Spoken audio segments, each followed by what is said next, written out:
ನನ್ನ ಫ್ರೆಂಡ್ ಮನೆಗೆ ಹೋದಾಗ ಸಿಂಪಲ್ಲಾಗಿ ಪನ್ನೀರಲ್ಲಿ ಡ್ರೈ ಮಾಡಿದ್ಲು ಸೊಪ್ಪು ತುಂಬಾ ಚೆನ್ನಾಗಿತ್ತು. ಸ್ವಲ್ಪ ಆಯಿಲ್ ಹಾಕಿ ಕರಿಬೇವು ಸ್ವಲ್ಪ ಜಾಸ್ತಿ ಹಾಕಬೇಕು. ಅದಕ್ಕೆ 3 ಮೆಣಸಿನ್ಕಾಯಿ ಹಾಕ್ಬಿಟ್ಟು ಬೆಳ್ಳುಳ್ಳಿನ 2 ಬೆಳ್ಳುಳ್ಳಿನ ಜಜ್ಜಿ ಹಾಕಿ ಸ್ವಲ್ಪ ಫ್ರೈ ಆದ ನಂತರ ಎಷ್ಟು ಬೇಕಷ್ಟು ಸಾಲ್ಟು ಮತ್ತು ಖಾರ ಪುಡಿ ಹಾಕಿ ಸ್ವಲ್ಪ ಫ್ರೈ ಆದಮೇಲೆ ಅದನ್ನು ಒಂದು ಪ್ಲೇಟಿಗೆ ಎತ್ತಿಡ್ಕೋಬೇಕು. ಅದೇ ಆಯಿಲಿಗೆ ಕ್ಯೂಬ್ ಥರ ಕಟ್ ಮಾಡ್ಕೊಂಡಿರೋ ಪನ್ನೀರ್ ಹಾಕ್ಬಿಟ್ಟು ಚೆನ್ನಾಗಿ ರೋಸ್ಟ್ ಮಾಡಬೇಕು. ರೋಸ್ಟ್ ಆದಮೇಲೆ ಅದಕ್ಕೆ 1 ಸ್ಪೂನು ತುಪ್ಪ ಹಾಕ್ಬಿಟ್ಟು ಚೆನ್ನಾಗಿ ಮಿಕ್ಸ್ ಮಾಡಿ ನಾವೇನು ಪ್ಲೇಟಿಗೆ ಎತ್ತಿಟ್ಕೊಂಡಿರ್ತೀವಿ ಅದನ್ನೆಲ್ಲ ಮಿಕ್ಸ್ ಮಾಡಿದ್ರೆ ಒಂದೊಳ್ಳೆ ಪನ್ನೀರ್ ಡ್ರೈ ರೆಡಿ ಆಗುತ್ತೆ. ಕರ್ಬೇವು ಹಾಕಬೇಕು ಅಂತ ಹೇಳಿದ್ದೀನಿ, ಬಟ್ ನನ್ನ ಫ್ರೆಂಡ್ ಮನೇಲಿ ಕರ್ಬೇವು ಇರಲಿಲ್ಲ ಅಂತ ನಾವು ಕರ್ಬೇವು ಹಾಕಿರಲಿಲ್ಲ. ತುಂಬಾ ಚೆನ್ನಾಗಿರುತ್ತೆ ಟೇಸ್ಟು.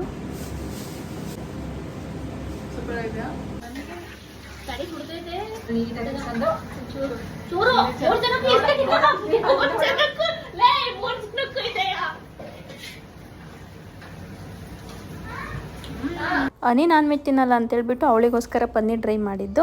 ಆದರೆ ನಾವೇ ಖಾಲಿ ಮಾಡಿದ್ವಿ. ಮಾಡೋದು ಈಸಿ, ಟೇಸ್ಟು ತುಂಬ ಚೆನ್ನಾಗಿರುತ್ತೆ. ನೀವು ಕೂಡ ಒಂದ್ಸಲ ಟ್ರೈ ಮಾಡಿ. Thank you.